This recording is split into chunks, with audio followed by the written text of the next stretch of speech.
Welcome to Nidra Narratives. Before you drift off, if you're enjoying the series, a like and a comment means the world. Now let's begin. Chapter 1. A World in Crisis. The Birth of a King Among the Clouds. Tonight we travel to a time when a child was born inside a fortress among the clouds, while the world below was starving.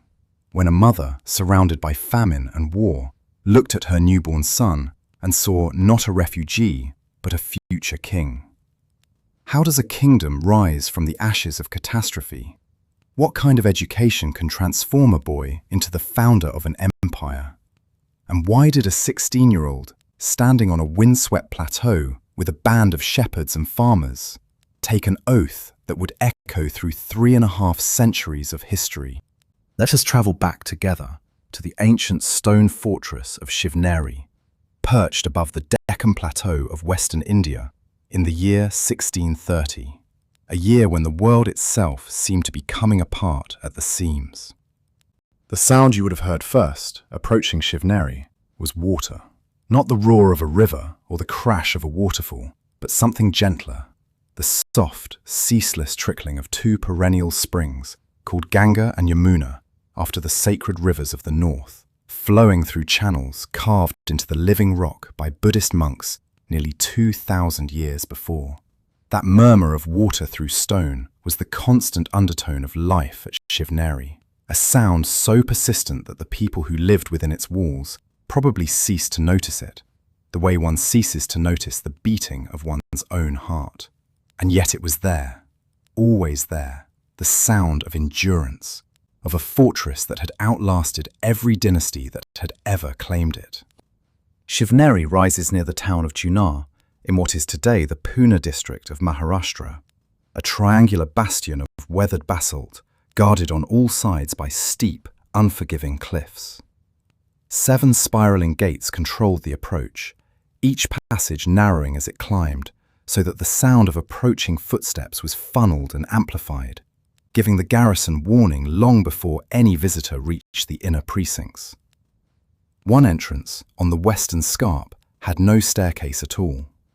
Soldiers climbed the sheer rock face by gripping iron chains bolted into the cliff, the clank and scrape of metal against basalt carrying across the valley below. This was not a place that invited casual visitors. It was a world apart, suspended between earth and sky, and it had sheltered human habitation for nearly 2,000 years. Its origins traced to the Chalukya and Rashtrakuta dynasties, later fortified by the Yadavas of Devagiri, and subsequently passing through the hands of the Delhi Sultanate, the Bahmani rulers, and the Nizam Shahi sultans of Ahmadnagar. It was a place accustomed to the turning of empires. In 1595, the Ahmadnagar Sultan ennobled a Maratha chief named Maloji Bonsle, a man who would become Shivaji's grandfather, and granted him the fort of Shivneri, along with revenue rights over several surrounding districts. The Bonsle family planted itself in the soil of the Western Deccan, and Shivneri became their home among the clouds. It was here within these ancient walls that a woman named Jijabai gave birth to a son on the 19th of February, 1630. The child was named Shivaji, after the local goddess Shivai Devi, whose small stone temple still stands within the fort's precincts. A modest chamber where an oil lamp burned perpetually before the deity, its flame throwing restless shadows across the carved walls, the faint hiss of the wick, the only sound in the sanctum. Jijabai had prayed fervently to the goddess during her pregnancy, and the naming was an act of devotion, but also, perhaps, an act of prophecy. Jijabai was no ordinary woman of her age.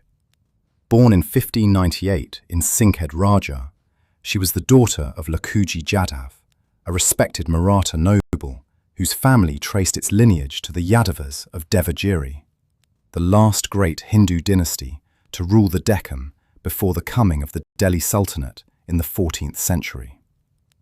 For Jijabai, the subjugation of Hindu kingdoms under Muslim sultanates was not an abstract historical fact, but a personal wound, a diminishment of her family's ancient dignity.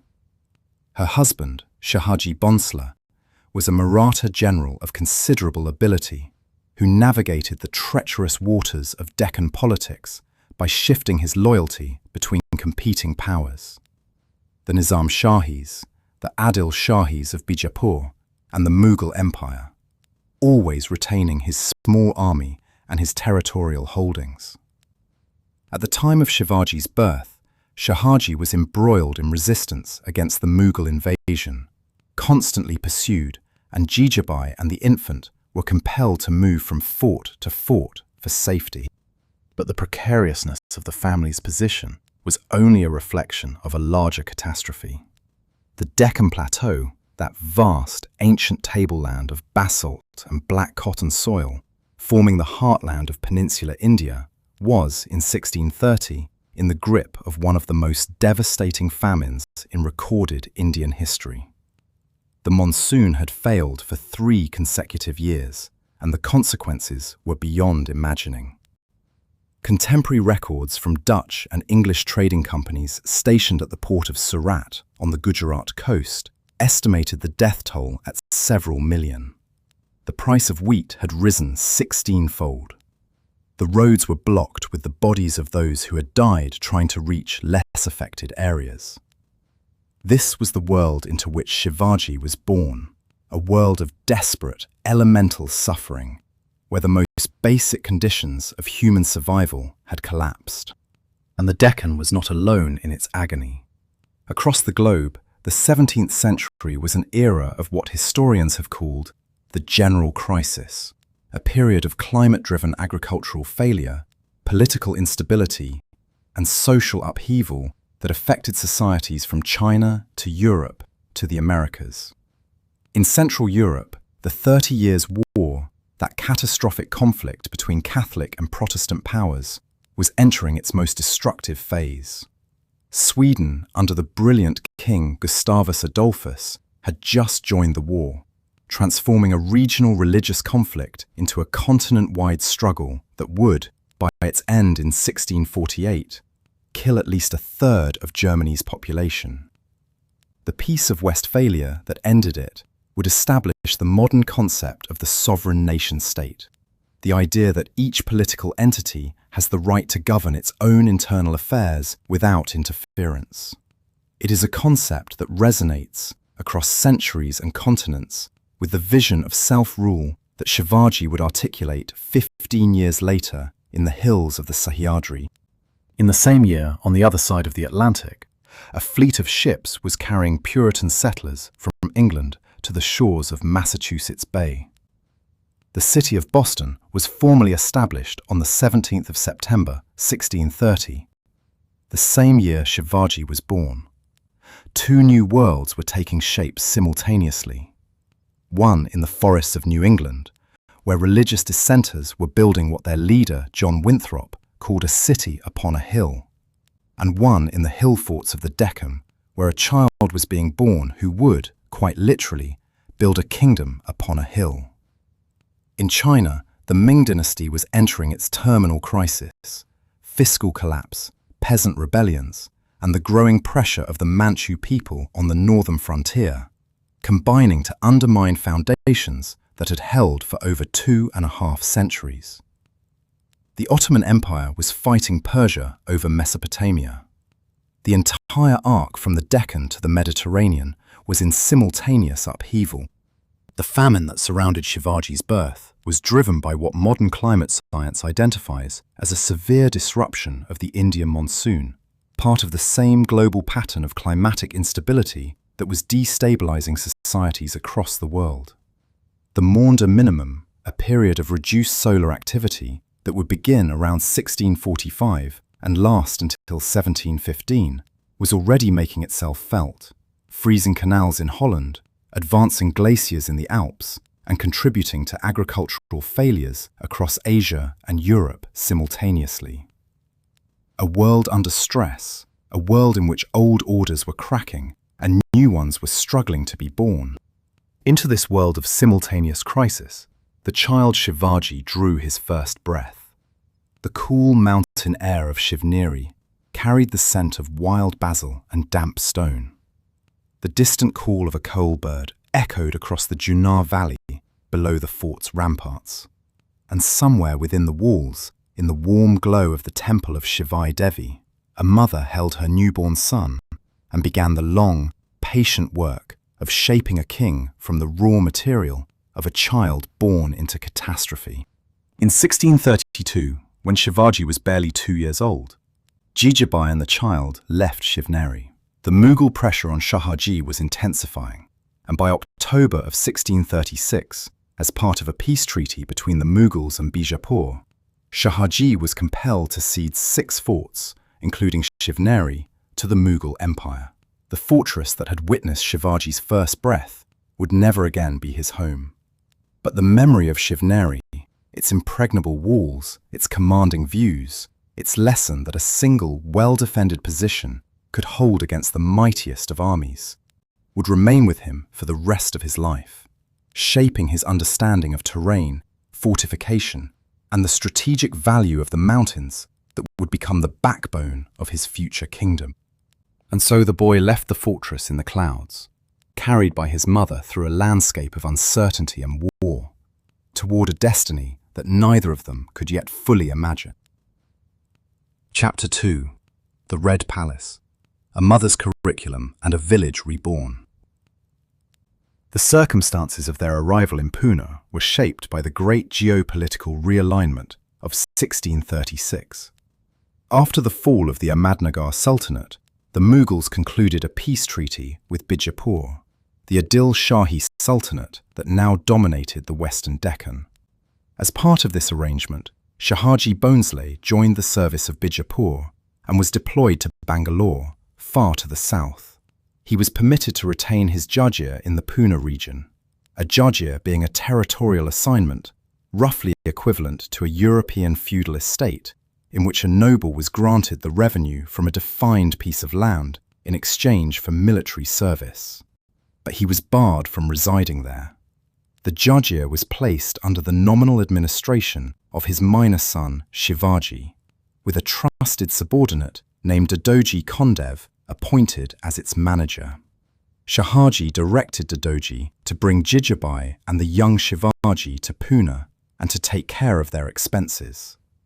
And so began the long separation, Shahaji departing for the south, where he would marry another woman and establish a parallel household, while Jijabai and Shivaji settled in a town that bore the scars of recent devastation. The Pune that greeted them was called Kasbi Pune, the word Kasbi from the Arabic Kasbah, denoting a settlement large enough to contain a marketplace. It sat at the confluence of the Mula and Mutha rivers, on the leeward side of the Western Ghats, in the rain shadow zone where the monsoon's generosity was already spent. The land was a triangular territory bounded by the mountains to the west, the Bhima River to the northeast, and the Nera River to the south, and it was, by all accounts, a wilderness in need of resurrection. An Adil Shahi general named Murad Jagdeo had ravaged the settlement in 1630 or 31, and the region had been further devastated by constant warfare throughout the decade. It was Dadoji Kondev who undertook the immense task of rebuilding. Born in 1577 into a Brahmin family, the priestly, scholarly class who served as guardians of Hindu scripture and ritual, Dadoji was a man of administrative genius and practical wisdom. Now, in his 60s, he was charged with transforming a devastated estate into a functioning community. He rebuilt the settlement, constructed the Lal Mahal, the Red Palace, as a residence for Jijabai and Shivaji, and encouraged the return of prominent families who had fled during the destruction. He established fair methods for recording land ownership and assessing taxes, quelled local unrest, and won over the Maval Deshpandes, the hereditary chiefs of the hilly region west of Pune. One episode from these years, preserved in the Bakar Chronicles, the Marathi-language narrative histories composed by court poets and chroniclers, reveals Dadoji's shrewd understanding of the peasant mind. Murad Jagdeo had symbolically cursed the land by ploughing it with donkeys, and the farmers refused to till soil so defiled. In the deeply ritualistic worldview of the Deccan peasantry, the earth itself had been spiritually polluted. Dadoji arranged for the young Shivaji to ceremonially plough the land with a golden plough drawn by decorated bulls on an auspicious day, a gesture that simultaneously broke the psychological curse, encouraged agricultural revival, and established Shivaji's authority in the eyes of the common people. But if Dadoji was the administrator, Jijabai was the visionary. In the absence of Shivaji, who, as the scholar James Lane observes, was regarded by Jijabai as something of a collaborator, a man of ability but insufficient ambition, it was the mother who became the son's primary educator, political tutor, and moral compass. And her educational method was rooted in the great Indian epics. She taught Shivaji through stories drawn from the Ramayana and the Mahabharata, the two vast narrative poems that have served for millennia as the moral and philosophical foundation of Indian civilization. These were not bedtime stories in the conventional sense. They were governance manuals, treatises on dharma, the sacred moral order, the righteous duty that governs both the cosmos and human conduct, and on the obligations of a just king. The tales of Rama's exile and return, of his unwavering commitment to justice even at immense personal cost, of his protection of the weak and his destruction of tyranny, were lessons in sovereignty. From the Mahabharata, Shivaji absorbed the complexities of political alliance and betrayal, the ethics of warfare, the tension between pragmatism and principle. In the European tradition, this kind of literature was called the mirror for princes. Works like Machiavelli's The Prince that offered rulers guidance on the virtues and skills required for just governance. The Ramayana and Mahabharata served precisely this function in the Indian tradition. In China, the Confucian classics, the Analects, the Book of Rites, performed the same role, teaching rulers that political legitimacy derives not from military power alone, but from moral virtue. Jijabai was working within a universal human tradition, the deliberate formation of a future leader through the careful curation of stories, values, and models of governance. Dadoji contributed to this curriculum, drawing upon texts on statecraft and political strategy that complemented the ethical framework provided by the epics. And Jijabai ensured that Shivaji was also exposed to the devotional traditions of Maharashtra, the songs and teachings of the great Bhakti saints, those extraordinary poet mystics who had challenged caste rigidity, championed the dignity of the common person, and articulated a vision of divine justice that transcended the hierarchies of both Hindu and Muslim society. Their influence on Shivaji's later policies, his relative religious tolerance, his respect for all communities, his insistence on the welfare of the peasantry, can be traced, at least in part, to these early encounters. Jijabai led a deeply religious, almost ascetic life during these years, and this environment of disciplined devotion had a profound influence on her son. She instilled in him values of modesty, truthfulness, vigilance, courage, and fearlessness. She supervised his weapons training and, crucially, she nurtured in him the dream that would define his life: the establishment of Hindavi Swarajya, a compound of two words, Hindavi meaning of the people of Hind, of India, and Swarajya meaning self-rule, an independent kingdom governed by and for its own people, free from foreign domination. It is important to note, as modern scholars caution, that the specific details of Jijabai's teachings are drawn largely from Bhakar literature, composed long after the events described, and these accounts often blend historical fact with moral allegory. What the verifiable evidence confirms is Jijabai's real influence through education and estate stewardship, her role in resettling Pune, in commissioning the Kasper Ganapati temple, which became the presiding deity of the settlement, and in maintaining the administrative and spiritual infrastructure of the Jagir during Shivaji's prolonged absence. Meanwhile, the world beyond the Deccan continued its own extraordinary transformations. While Jijabai was educating her son in the amber warmth of oil lamps at the Lal Mahal, Shah Jahan, the Mughal emperor, was building the Taj Mahal at Agra, that incomparable monument to grief and love, begun in 1632 and completed in 1653. The most beautiful building in the world was rising stone by stone during almost exactly the years of Shivaji's childhood. In England, King Charles I was locked in a deepening conflict with his parliament over the limits of royal authority, a conflict that would erupt into civil war in 1642. In Scotland, in 1638, thousands of Scots signed the National Covenant at Greyfriars Kirk in Edinburgh, a solemn pledge to resist what they perceived as the illegitimate imposition of English religious practice on the Scottish Church. The parallel to the oath that Shivaji would take at Raireshwar 7 years later is striking. Both were solemn pledges made before a divine witness by groups of people who felt that an external power was imposing its will upon them without legitimate authority. Both invoked the sacred to sanction the political. Both launched movements that would reshape their nations. In Japan, the Tokugawa shogunate was sealing the country from foreign contact. The Sakoku edicts of 1633 to 1639 progressively restricting Japanese travel abroad and foreign access to Japan. Japan was choosing isolation. The Deccan was, involuntarily, being drawn into the vortex of Mughal expansion. Both responses were attempts to preserve a distinctive way of life against the pressure of larger, more powerful forces. Shivaji's marriage to Shivaji, from the prominent Nimbalkar family, took place at the Lal Mahal around 1640, arranged jointly by Jijabai and Dadoji. The boy was growing into a young man, and the world beyond the walls of Pune was beginning to call to him.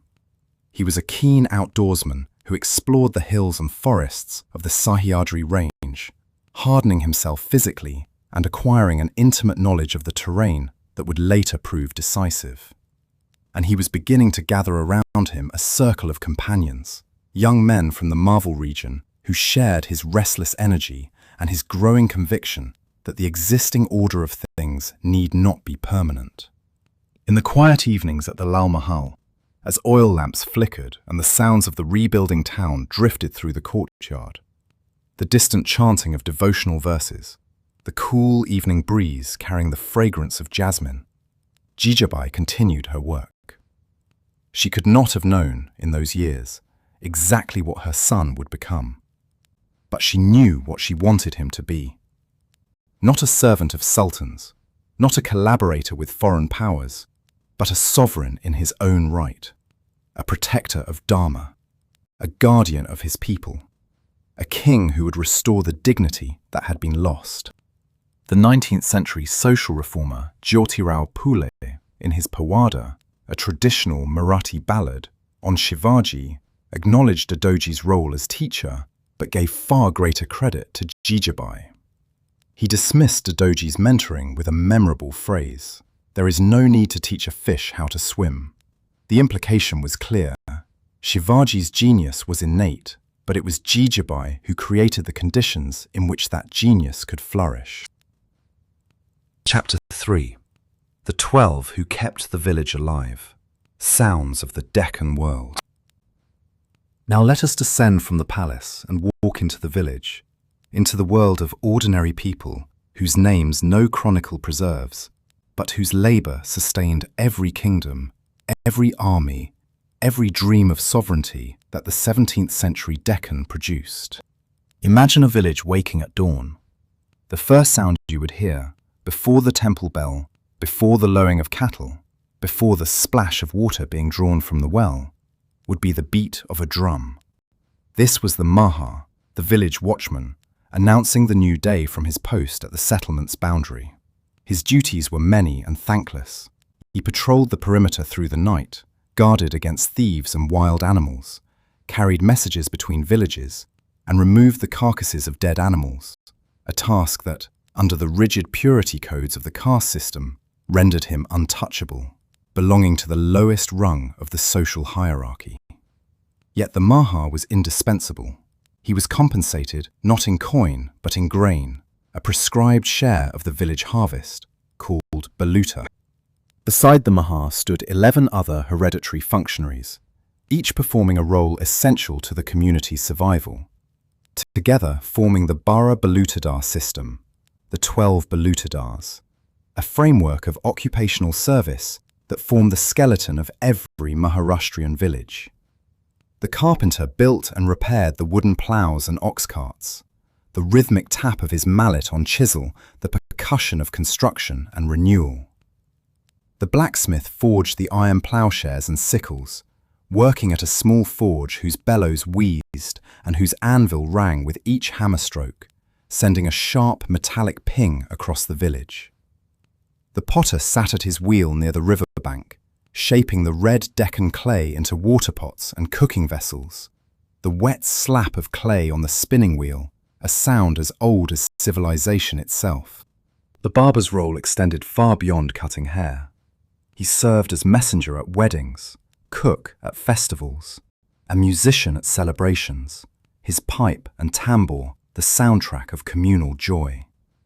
The washerman beat clothes clean on flat stones by the river, the rhythmic thwack of wet fabric against rock carrying downstream in the early morning. The cobbler worked leather into sandals and harnesses, the sharp smell of tanning solutions hanging in the air around his workshop. The temple keeper maintained the village shrine, lit the evening lamp, and rang the bell at prayer times. And the oil presser's bullock-driven mill, a heavy stone wheel grinding sesame seeds in a circular trough, produced a low, grinding rumble, accompanied by the warm, nutty fragrance of freshly pressed oil that drifted through the lanes. These 12 formed a self-sustaining ecosystem of mutual dependence. Each received a fixed share of the village's grain harvest, and the system operated almost entirely without money, a barter economy of extraordinary sophistication, calibrated over centuries to ensure that every essential service was available within the village itself. The carpenter needed the blacksmith's nails. The blacksmith needed the potter's crucibles. The potter needed the washerman's clean cloth to wrap his wares. And all of them needed the farmer's grain. Remove anyone, and the whole structure trembled. For a global listener, this system bears striking resemblance to the European manorial system and the Japanese village structure under the Tokugawa shogunate. All three were self-sustaining rural economies, built on hereditary occupational specialization and non-monetary exchange. The village that slowly re-emerged around the Lal Mahal was organized according to ancient patterns.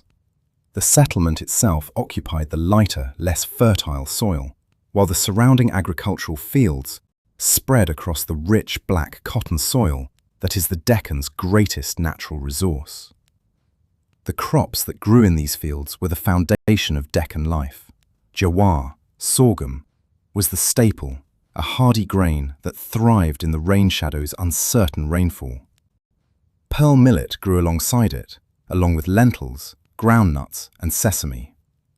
By the 1640s, two new crops from the Americas were beginning to appear in Indian fields: maize and tobacco, introduced through Portuguese and other European traders. Cotton was grown as a cash crop, feeding the handloom weavers, whose cloth was one of the Deccan's most valuable exports. This was the world that Dadoji Kondev wove back together in the Pune Jagir, and it was the fabric from which Shivaji would cut the cloth of his kingdom. And woven through every aspect of this village world was a spiritual atmosphere so pervasive that it was like the scent of temple incense, present everywhere, breathed in with every breath. This was the tradition of the Bhakti saints, and its sound was the Abhanga, the devotional verse, sung in simple Marathi, composed by poet mystics who wandered the dusty roads of the Deccan carrying nothing but a pair of cymbals and an unshakable conviction that God belonged to everyone. The Warkari tradition, from the Marathi word wari, meaning pilgrimage, was centered on devotion to Vithoba, a form of the god Vishnu enshrined at the temple of Pandharpur, on the banks of the Chandrabhaga River.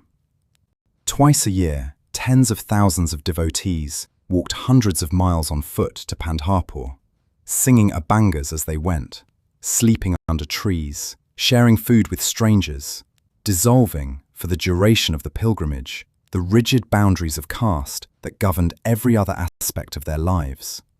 The sound of a wari procession approaching, the jingle of small brass cymbals, the deep resonance of the mridanga drum, the massed voices of pilgrims singing in unison, was one of the most emotionally powerful sounds in the Deccan landscape.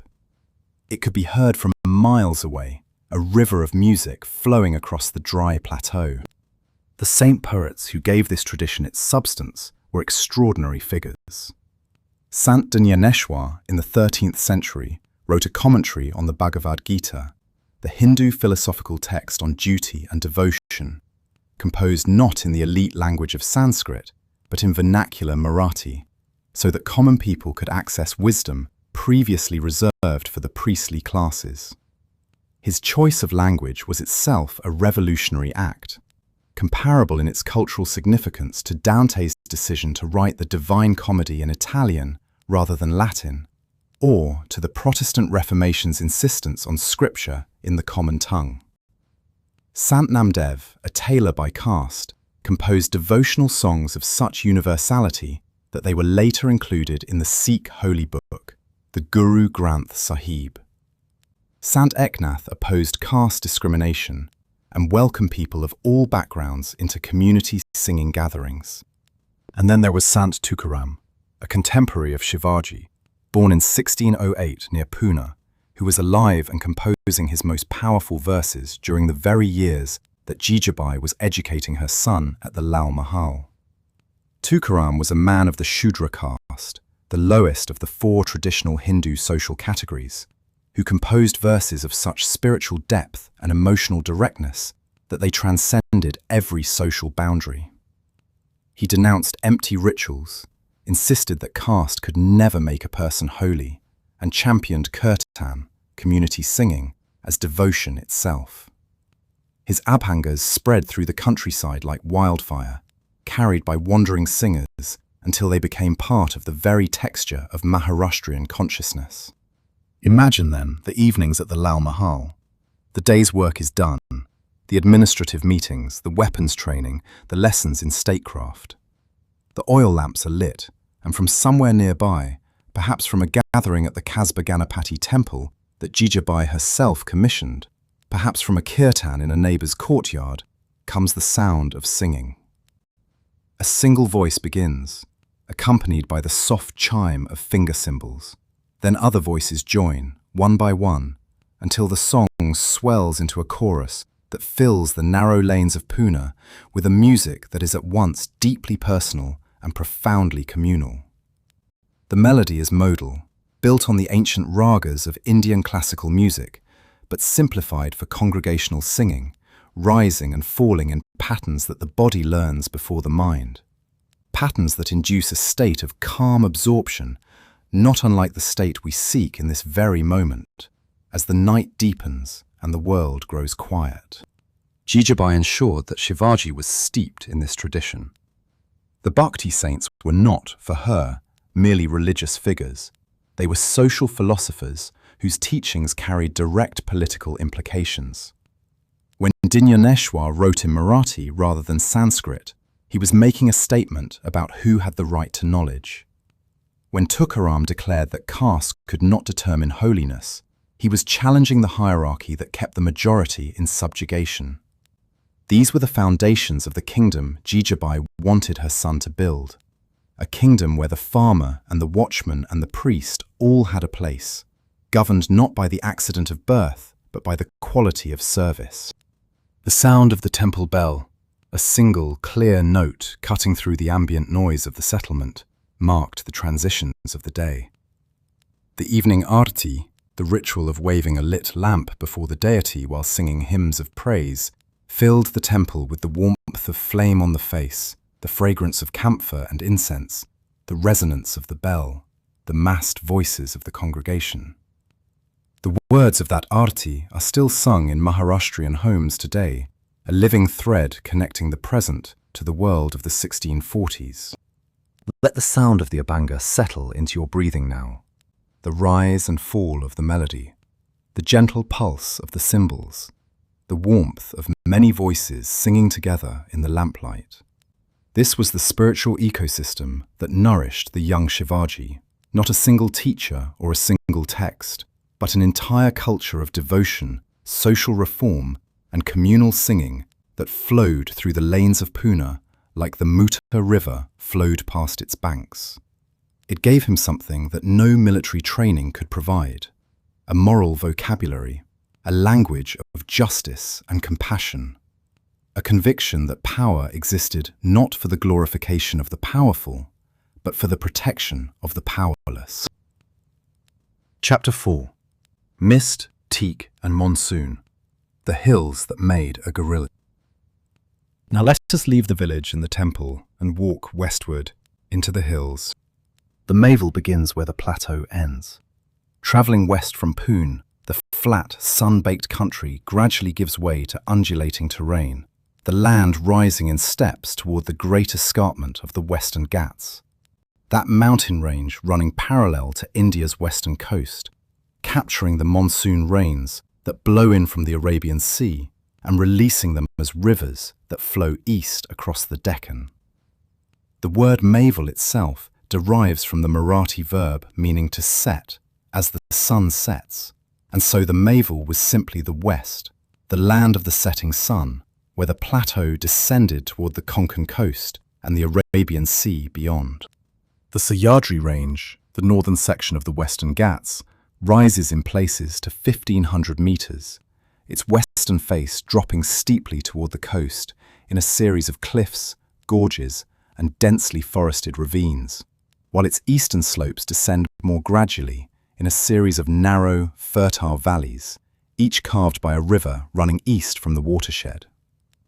These valleys, roughly 150 kilometers in length and 30 in width, encompassing what scholars describe as 12 distinct basins, were a world unto themselves. The climate was wetter than the plateau, catching the tail end of the monsoon, and the vegetation was correspondingly lusher. Teak forests on the eastern slopes, their broad leaves rustling in the wind with a sound like distant applause. Dense bamboo thickets in the ravines, creaking and groaning as the stems rubbed against each other. And in the higher elevations, patches of evergreen forest, where the canopy was so thick that the forest floor lay in perpetual twilight, carpeted with decaying leaves whose rich, loamy smell was the smell of the earth itself. The monsoon transformed the Mayville into a different world entirely. From June to September, the rains came. Not gently, but in sheets, in torrents, in walls of water that turned every stream into a roaring cascade and every footpath into a mudslide. The sound of the monsoon in the Sahyadri was overwhelming.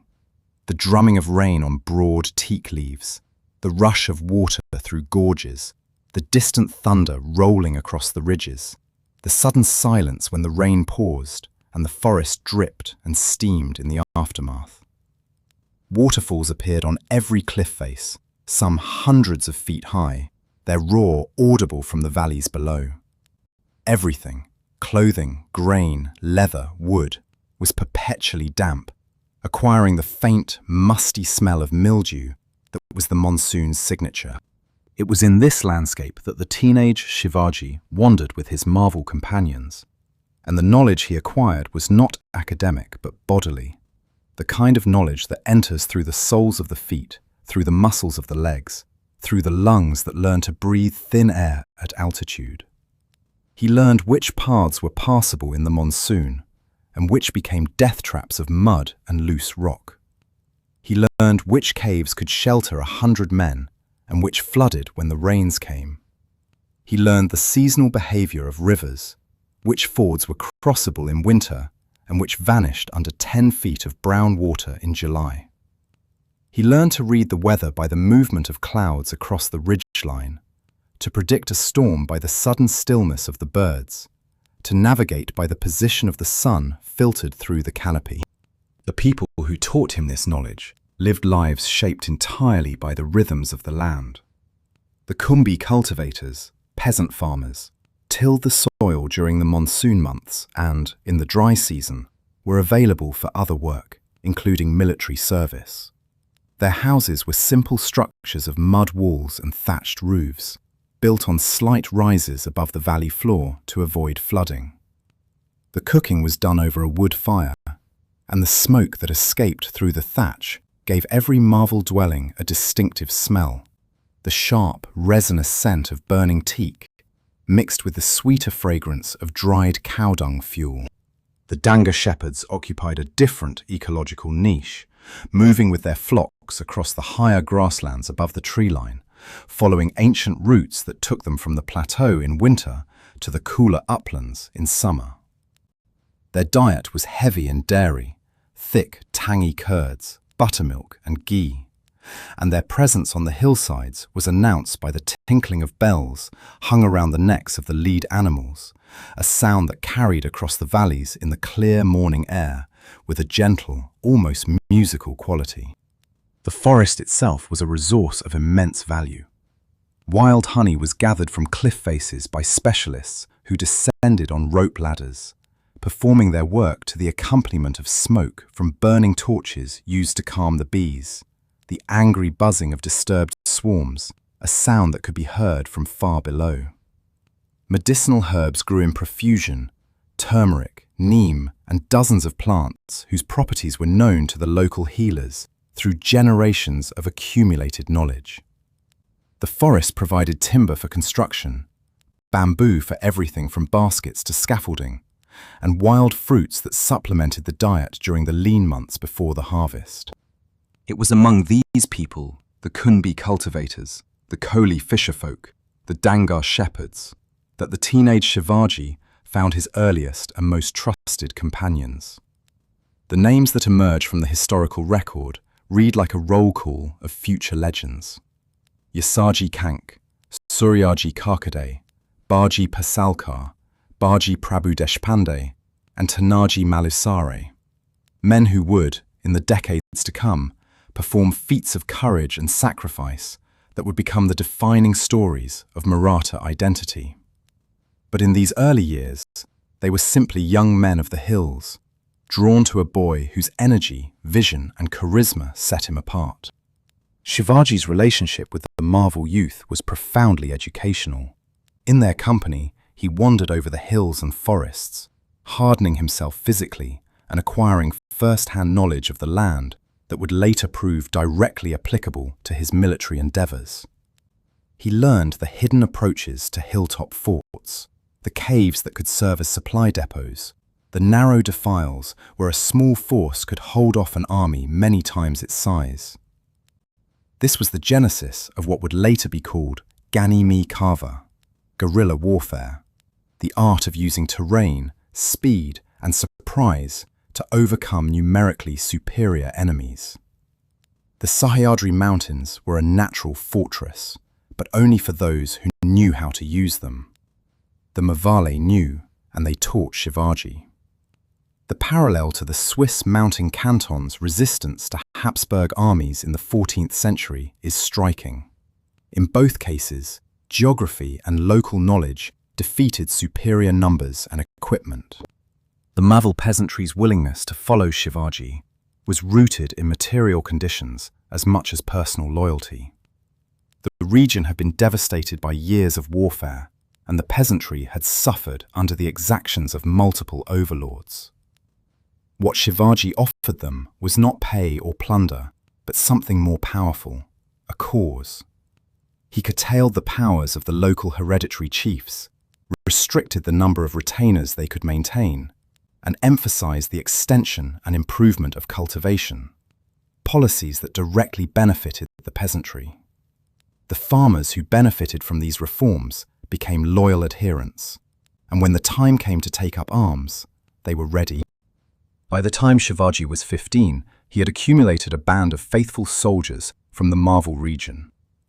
These were not mercenaries fighting for pay. They were men fighting for a cause they believed in, for a leader they had known since boyhood, for a vision of self-rule that promised them dignity and security in a world that had offered them neither. They were expert footmen who excelled in mountain warfare, and their war cry, Har Har Mahadev, Hail Lord Shiva, would echo through the Sahyadri passes for decades to come. The creation of this peasant army was, in many ways, Shivaji's most revolutionary achievement, more significant perhaps than any single battle or fort capture. He demonstrated that sovereignty did not require the apparatus of an established state, that power could be built from the ground up, from the loyalty of common people who had been given a reason to fight. While Shivaji was building this force in the 1640s, Oliver Cromwell was similarly building the new model army in England. Both forces drew their strength from ideological conviction rather than feudal obligation, and both would prove devastatingly effective against larger, more conventional armies. Dadoji Kondev watched this development with a mixture of admiration and anxiety. He had established control over the Marvel region, but Shivaji's independent spirit and his growing association with the Marvel youth could provoke the Bijapur government and endanger Shahaji's position. He complained to Shivaji, but received no effective response. The father was too far away, too preoccupied with his own campaigns in the south to rein in the son.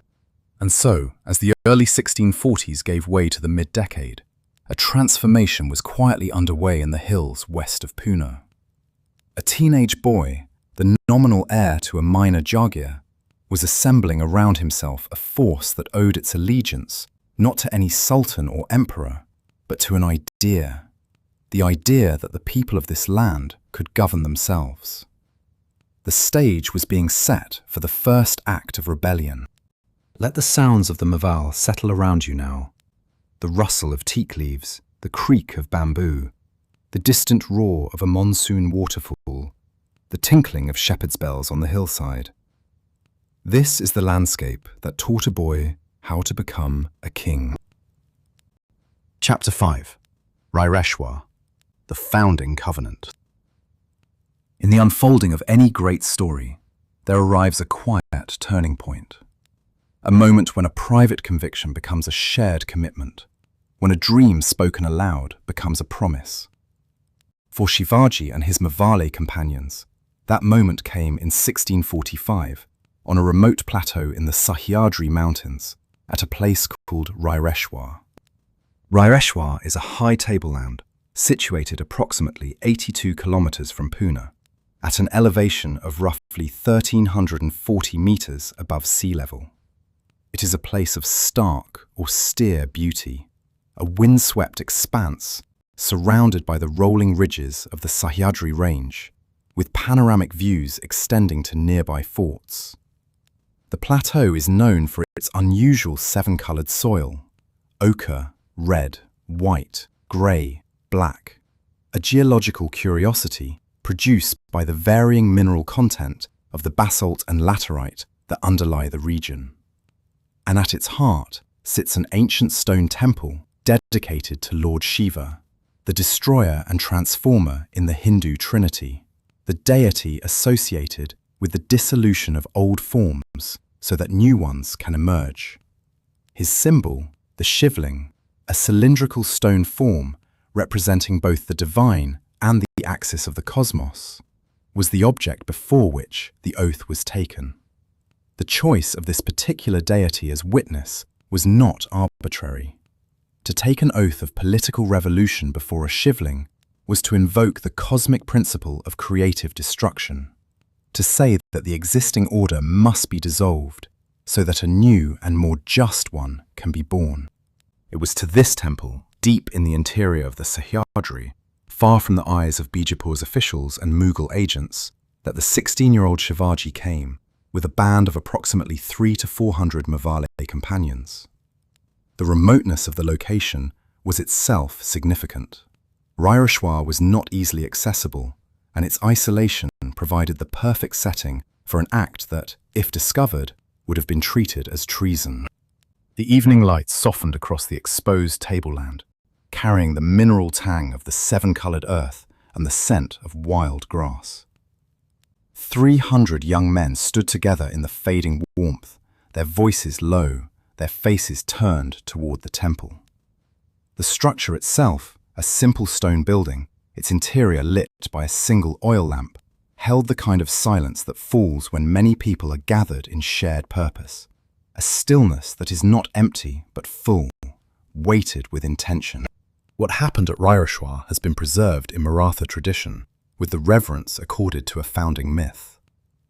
Before the shivling, Shivaji and his companions took an oath, a solemn pledge to establish Hindutva Swarajya, self-rule.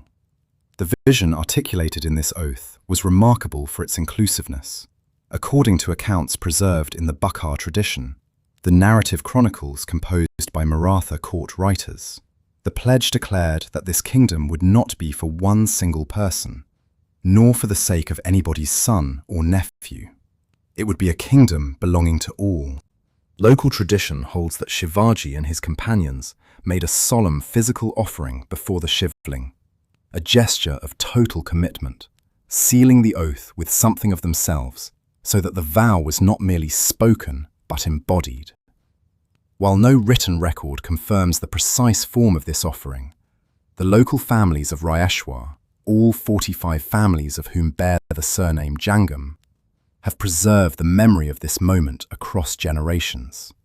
A document from this period, preserved in the Maratha archival tradition and referenced by several historians, speaks of divine blessing for the enterprise of Swarajya, lending at least circumstantial support to the tradition of the oath, though scholars continue to debate the precise details of what occurred on that plateau.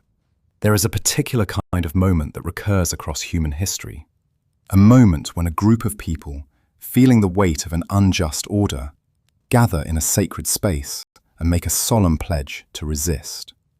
The form varies, sometimes a written document, sometimes a spoken oath, sometimes a physical act, but the essential structure is always the same. A community invokes a power greater than itself as witness to its commitment, and in doing so, transforms a private grievance into a public covenant. 7 years before Raireshwar, in 1638, thousands of Scots had gathered at Greyfriars Kirk in Edinburgh and signed the National Covenant, a pledge to resist what they perceived as the illegitimate imposition of English religious practice on the Scottish Church. The Covenant committed its signatories to stand together in the defence of their nation's religion and against any changes imposed without their consent. Both oaths invoked divine witness. Both were taken by groups who felt the existing political order was unjust and that they had a sacred duty to resist it. Both launched movements that would reshape their nations. In the same year as the Raireshwar Oath, the English Civil War was entering its decisive phase. Oliver Cromwell's new model army was about to win the Battle of Naseby, effectively deciding the war in Parliament's favour. The old order of divine right monarchy was being questioned across the English-speaking world, just as established authority was being questioned in the Deccan. In China, 1645 was the year in which the Qing forces were consolidating their conquest of the former Ming Empire. Like Shivaji's enterprise, a story of a smaller, more mobile force using superior ideological cohesion to challenge a larger, declining power.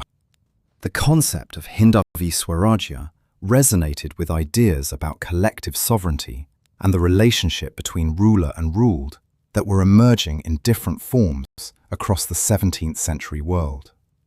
European thinkers would later develop formal theories along similar lines.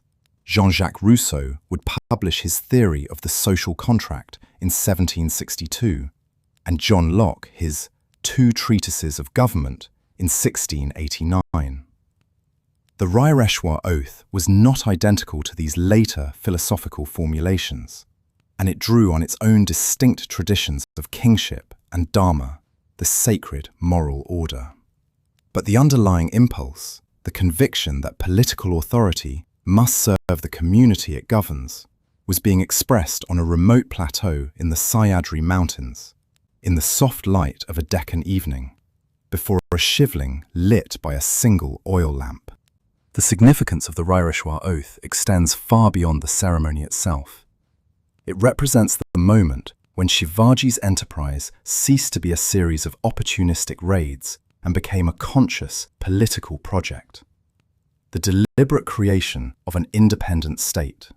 The oath transformed a band of hill youths into the nucleus of a revolutionary movement, binding them not merely by personal loyalty to a charismatic leader, but by shared commitment to an ideal. The timing was deliberate. By 1645, the political landscape of the Deccan was shifting in ways that created opportunity for those bold enough to seize it. Muhammad Adil Shah, the Sultan of Bijapur, was entering the last decade of his life, increasingly incapacitated by illness, and the administration was falling into the hands of competing factions at court. The Mughal Empire, under Shah Jahan, the emperor who had built the Taj Mahal, was preoccupied with campaigns in Central Asia and with the growing rivalries among his own sons. There was a window of opportunity, a moment when the established powers were distracted or weakened, and a bold young leader with a loyal following and intimate knowledge of the terrain could begin to carve out an independent space. Shivaji, at 16, was already demonstrating the strategic awareness that would define his career. He commanded over 1,000 soldiers by this time, drawn from the Mawali communities of the western Sahyadri, young men who knew every ridge and ravine, every hidden path and defensible pass, in the mountains that would become the backbone of the new state. He had begun to style himself as a leader with sovereign ambitions, not merely as the minor heir to a small jagir, a land grant held in service to the Bijapur Sultanate. The Raireshwar oath was the spiritual and ideological inauguration of this ambition. It was the moment when the boy became a leader, when the dream became a mission, when the scattered energies of discontent and aspiration were gathered into a single steady purpose. And from this remote plateau, high above the valleys of the Sahyadri, the young Shivaji and his Mawali companions descended, not as subjects of any sultan, but as the founders of a new sovereignty, carrying with them a vow that would reshape the history of the Indian subcontinent. Also in 1645, the astronomer Johannes Hevelius was making his first detailed observations of the moon from a rooftop observatory in Danzig, now Gdansk in modern Poland. The same year that a young man was pledging to capture forts in the Sahyadri Mountains, a man in a rooftop observatory on the Baltic coast was mapping the surface of the moon. Both were, in their different ways, charting new territories, one political, one celestial. The Maunder minimum, that period of reduced solar activity that brought cooler temperatures across the globe, was, in the year of the Raireshwar oath, just beginning to make its effects felt. Canals in Holland were freezing more regularly. Glaciers in the Alps were advancing. The cooling climate was contributing to agricultural instability across the Northern Hemisphere, and the social upheavals that resulted were, in many cases, among the causes of the political revolutions of the mid-17th century. The Deccan was not immune to these global shifts. The failed monsoons of the 1630s were part of the same pattern of climatic disruption that was destabilizing societies across the world. And the memory of those famines was still fresh in the minds of the Mawali communities who followed Shivaji to Raireshwar. And as the night settled gently over the plateau, and the last light faded from the western ridges of the Sahyadri, the young men who had spoken their oath turned their faces toward the valleys below, where the forts of the mountains waited, dark silhouettes on distant ridgelines, each one a challenge and an invitation. The first of those forts was already in their sights. Chapter 6. The First Fort. Torna and the Dawn of an Empire. The oath had been taken. The vision had been declared. Now came the test, the moment when words had to become action, when the dream of Swarajya had to be translated into the hard, physical reality of captured territory. Torna Fort stands in the Sahyadri range near the village of Velhe, approximately 50 kilometers southwest of Pune. At an elevation of 1,403 meters above sea level, it is the highest hill fort in the Pune district, a commanding presence that dominates the surrounding landscape. Unlike the stone castles of medieval Europe, which were typically built on flat ground, with towers, moats and drawbridges, the hill forts of the Sahyadri were built on the summits of steep, rocky hills, exploiting the natural defensive advantages of the terrain. The approach was typically a narrow, winding path that climbed through multiple gates, each gate a checkpoint, each passage narrowing as it climbed, so that attackers had to advance in single file, exposed to fire from above. The walls were built of local basalt, fitted in the traditional Maratha style, and were often indistinguishable from the natural rock face at a distance. Torna's origins are believed to date to the 13th century, and it had subsequently passed through the hands of the Bahmani Sultanate, and, by the 16th century, had become part of the Adil Shahi domain of Bijapur. By the mid-1640s, it was a secondary defensive position, strategically valuable but not heavily garrisoned, its importance diminished by the Bijapur government's preoccupation with larger concerns. The Sultan Muhammad Adil Shah was gravely ill. He would remain incapacitated for the last decade of his life, and the administration had fallen into disarray. Shivaji seized the moment. In the pre-dawn darkness, his men approached Torna's base, the only sound the crunch of gravel underfoot and the distant cry of a nightjar. The precise method of capture is a matter of some historical debate. Sources variously attribute it to stratagem, bribery of the garrison, or a combination of both. What is clear is that the 16-year-old Shivaji, leading his Mawali companions, took control of the fort without a major battle, exploiting the confusion in the Bijapur court and the weakness of the local garrison. It was an act of calculated audacity, the kind of move that would become Shivaji's signature. Near the entrance of the fort stood the temple of Menghai Devi, a small stone shrine dedicated to a local goddess regarded as the patron deity of the fort itself. Nearly every hill fort in the Sahyadri had its presiding deity, a goddess almost always, for the hills of Maharashtra belonged to the Devi, the feminine divine in the popular imagination. These were modest structures of rough-cut basalt, darkened by centuries of oil lamp smoke and sandalwood paste offerings. To capture a fort was not merely a military act, it was a ritual act, a transfer of divine patronage from one ruler to another. The first thing a conqueror did upon taking a fort was to visit its temple, to make offerings, to seek the goddess's blessing. Without that blessing, the fort was merely stone. With it, the fort became a seat of legitimate power. The Menghai Devi temple's interior would have been thick with the fragrance of camphor, turmeric and kumkum, the red vermilion powder that is the goddess's signature offering, layered over the cooler smell of damp stone. Shivaji made his offerings, the oil lamp flickered, and the fort was his. The capture yielded something beyond strategic advantage: treasure. Caches of gold estimated in lakhs of rupees, a lakh being 100,000, were discovered hidden within the fort's walls, a testament to Torna's long history as a node in the Deccan's economic networks. Hill forts served not only as military strongpoints, but as treasuries and waypoints on the trade routes connecting the Konkan coast with the interior plateau. This windfall provided Shivaji with the financial resources to fund his nascent enterprise, and he used the treasure to begin fortifying nearby Rajgarh, the king's fort, which would serve as the seat of his government for over a decade. The psychological impact of this first victory should not be underestimated. It transformed Shivaji from a restless young heir into a credible military leader, and it gave his followers tangible proof that the oath taken at Raireshwar was not mere rhetoric, but a program of action. It demonstrated to the Mavale soldiers and to the broader population that the Bijapur government could be challenged, that its forts were not impregnable, that its authority was not absolute.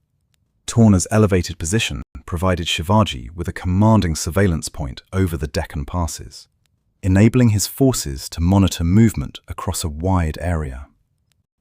The fort's steep escarpments and natural barriers, enhanced by existing fortifications, massive basalt gateways with arched openings narrow enough to admit only a few men abreast, and protruding outposts that provided overlapping fields of observation, made it extremely difficult to recapture. The physical experience of standing on Torna's ramparts was one of extraordinary exposure and clarity. On a clear day, the view encompassed a vast sweep of the Sahyadri, the neighbouring forts of Rajgad, Raigad, Sinhagad and Purandar, visible as dark silhouettes on distant ridgelines, each one a future prize, each one a step toward the kingdom that the oath had promised. The air at that altitude was noticeably thinner and cooler than on the plains below, carrying the scent of wet teak and the sharp medicinal fragrance of the kavi plant, whose purple flowers bloom in spectacular profusion every 8 years, carpeting entire hillsides in colour. The wind at the summit was constant, a low, steady moan that rose to a howl during storms. The year 1646 was, across the world, a year of endings and beginnings. In China, the Qing forces were completing their conquest of the former Ming Empire. Like Shivaji, a smaller force exploiting the weaknesses of a distracted, declining centre. In England, King Charles I surrendered to a Scottish Covenanting army at Newark. The old order of divine right monarchy was crumbling. The levellers in the parliamentary army were arguing for universal male suffrage and equality before the law, radical democratic ideas emerging simultaneously with Shivaji's vision of self-rule. In the Ottoman Empire, Sultan Ibrahim I was in the final years of his erratic reign. Imperial weakness and court faction were destabilizing multiple empires simultaneously, and on the highest fort in the Pune district, a boy who had just become a man was looking out over a landscape of possibility. The reaction to Torna's capture was immediate and revealing. Dadoji Kondev was alarmed. Shivaji sent a secret letter warning Dadoji to keep better control of Shivaji's actions. The old administrator argued with Shivaji, advising him to follow his father's example and remain a loyal servant of the Bijapur kingdom. But the young man was beyond such counsel now. According to the Bakar tradition, Dadoji eventually gave his blessing to Shivaji's enterprise, sensing that this was a force that could not be contained. Dadoji died on the 7th of March, 1647, less than a year after the capture of Torna, and Shivaji is said to have dedicated considerable time to nursing his old guardian during his final illness, caring for him as he would a father. With Dadoji's death, Shivaji assumed full control of his father's Jagir, and the last institutional restraint on his ambitions was removed. In the years immediately following Torna, Shivaji moved with remarkable speed. He captured several important forts near Pune, Purandar, Kondana and Chakan, and brought areas east of Pune under his direct control. He renamed Torna as Prachandagad, the massive fort, and constructed monuments and towers within it, transforming it from a neglected outpost into a functioning stronghold. Each fort captured added to his territory, his treasury, his military strength, and his reputation. The Bijapur government, belatedly recognizing the threat, responded by imprisoning Shivaji in 1648, an attempt to use the father as leverage against the son. Shivaji was released on the condition that Shivaji cease his conquests, and for a time the young leader complied, consolidating his gains in a period of enforced quiet. But the pause was temporary. The first fort had fallen, and the pattern was set. Meanwhile, the world beyond the Deccan was watching India with an intensity that had been building for over a century. The Dutch East India Company, arguably the world's first multinational corporation, with 57,000 employees, 150 merchant ships, and its own private military force, was actively trading Indian textiles for Indonesian spices in the same years Shivaji was capturing his first forts. Indian cotton and silk fabrics, woven on the looms of Gujarat and the Deccan, were among the most sought-after commodities in the global trade network. Indonesian elites coveted them as heirloom spiritual objects, and the Dutch used them as diplomatic gifts to access spice markets. The English East India Company maintained a trading post at Surat, monitoring Deccan politics because the region's stability directly affected their cotton textile supply. The Portuguese held the port of Goa, captured in 1510, its revenues flowing to the very Adil Shahi Sultanate that Shivaji was now challenging. The Konkan coast, the narrow strip of land between the Western Ghats and the Arabian Sea, was one of the most commercially active coastlines in Asia, a zone of intense competition where the interests of the Deccan Sultanates, the Mughal Empire, the Portuguese, the Dutch, and the English all intersected. The trade routes running from the plateau down through the Ghats to the ports were the arteries of the regional economy, and the forts that guarded those routes were the nodes of political power. When Shivaji captured Torna, he was inserting himself into this network, claiming a position from which he could eventually control the flow of goods and revenues between the interior and the coast. The world was watching the Deccan, even if the Deccan did not yet know it. The Dutch factors at Surat were filing their reports. The English were monitoring Bijapur. The Portuguese at Goa were watching the Maratha chiefs with a mixture of commercial interest and political anxiety. And somewhere on the ramparts of the highest fort in the Poon district, a young man was looking out over a landscape that stretched toward the horizon in every direction. A landscape of ridges and valleys, of forts and rivers, of possibility and danger. And he was seeing, with the clarity that belongs only to the young, not the world as it was, but the world as it could be. Chapter 7. The mountains are patient. Legacy and the long view. And so we arrive at the place where the story pauses. Not because it ends, for the story of Shivaji and the Maratha Empire was only just beginning in 1647, but because the night is deepening and the mountains are patient, and there will always be time for what comes next. Let us take a moment to look back over the ground we have covered, the way a traveller pauses at a high pass and turns to see the valley from which they have climbed. We began in a fortress among the clouds, Shivneri, with its trickling springs and its 7 spiralling gates, where a child was born into a world of famine and war in the year 1630. We heard the clank of iron chains against basalt as soldiers climbed the western scarp, the hiss of the oil lamp burning before the goddess Shivai Devi, the distant call of a coal bird echoing across the Junar Valley. We learned that this child entered a world in crisis, not merely an Indian crisis, but a global one, a century of upheaval that stretched from the Deccan to Central Europe to China to the shores of Massachusetts Bay, a century in which old orders were cracking and new ones were struggling to be born. We followed the boy and his mother to Pune, to the modest courtyard of the Lal Mahal, where Jijabai, daughter of the Yadava lineage, wife of a general who had gone south and would not return, began the patient, relentless work of shaping a king. We heard the stories she told, the Ramayana with its vision of the righteous king who protects the weak, the Mahabharata with its unflinching examination of the costs of power and the obligations of duty. We understood that these were not merely stories, but governance manuals, mirrors for princes, the Indian equivalent of the philosophical traditions that were shaping rulers across the world, from the Confucian classics in China to the speculum principis literature of medieval Europe.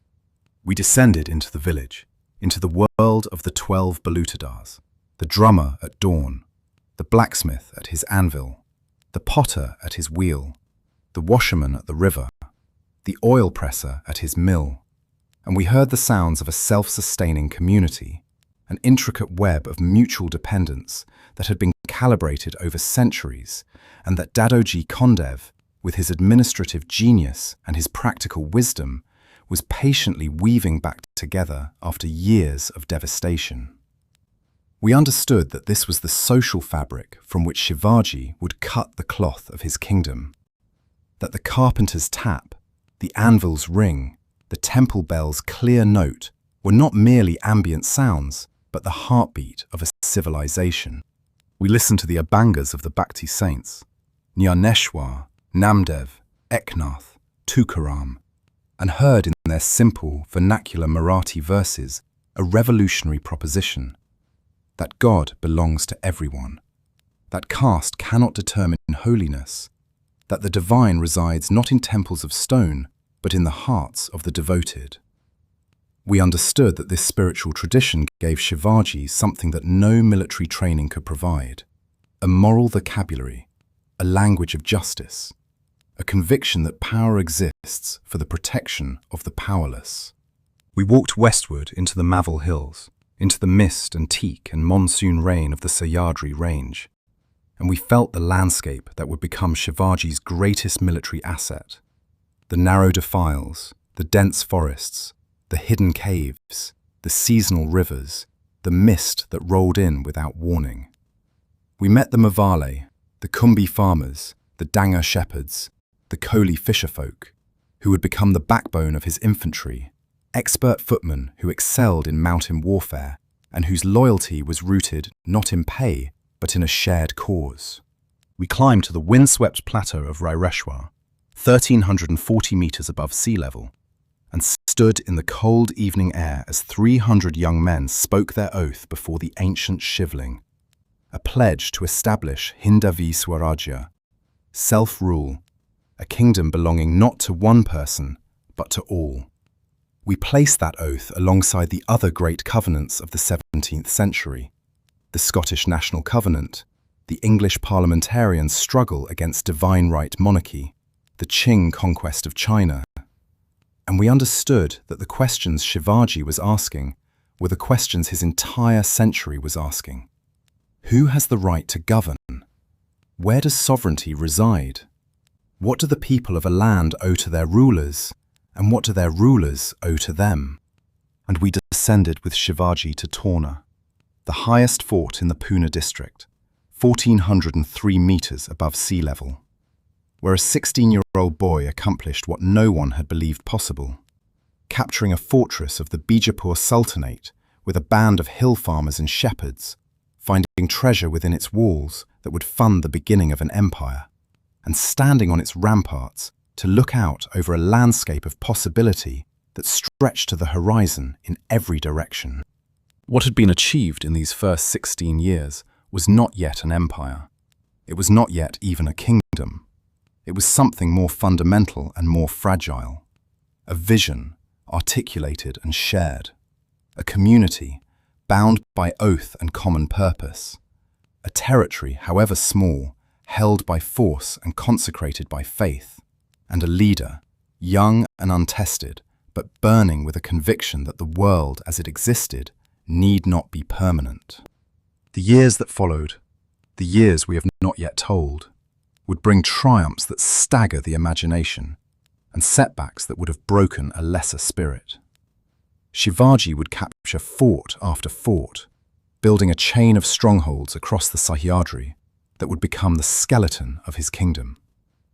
He would establish a navy, one of the first indigenous naval forces on India's western coast, and challenge the European trading companies and the Sidi admirals for control of the Konkan coastline. He would create an administration of remarkable sophistication, with systems for revenue collection, military organization, and civil governance that drew on the best practices of both the Mughal and Deccan Sultanate traditions, while adapting them to the specific conditions of his domain.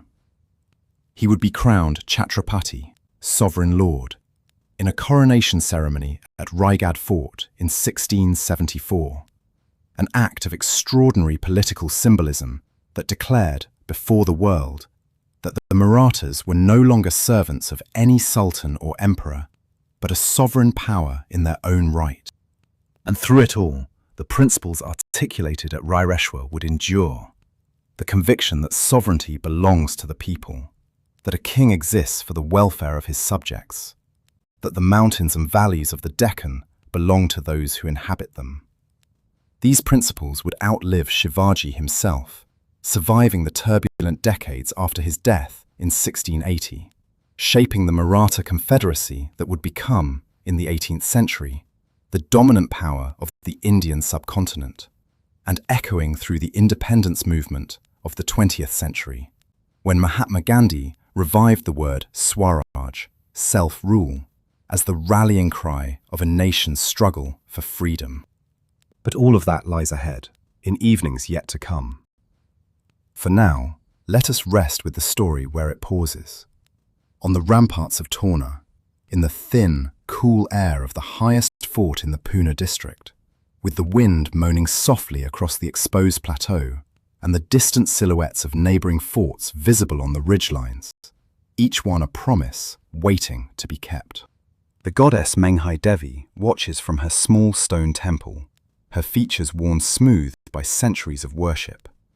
The oil lamp flickers in its niche. The seven-coloured soil of the Sahyadri lies beneath your feet.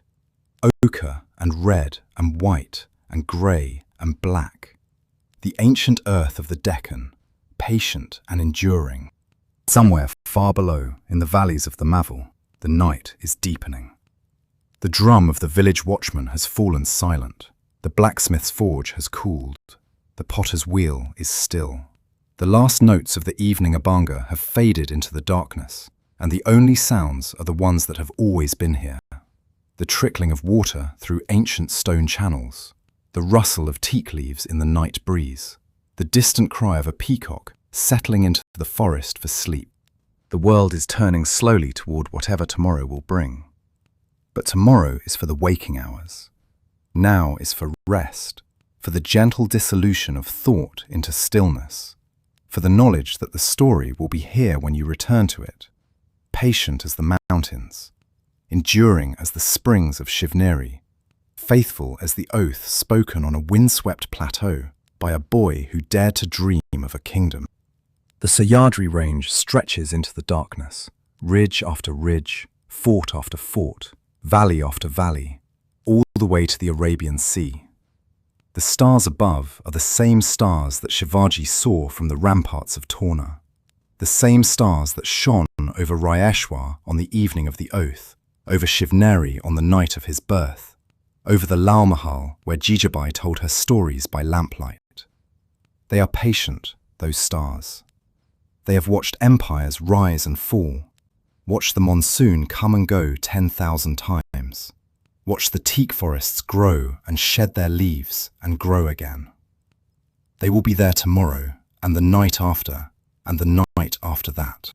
Rest now, the mountains are listening, the story continues.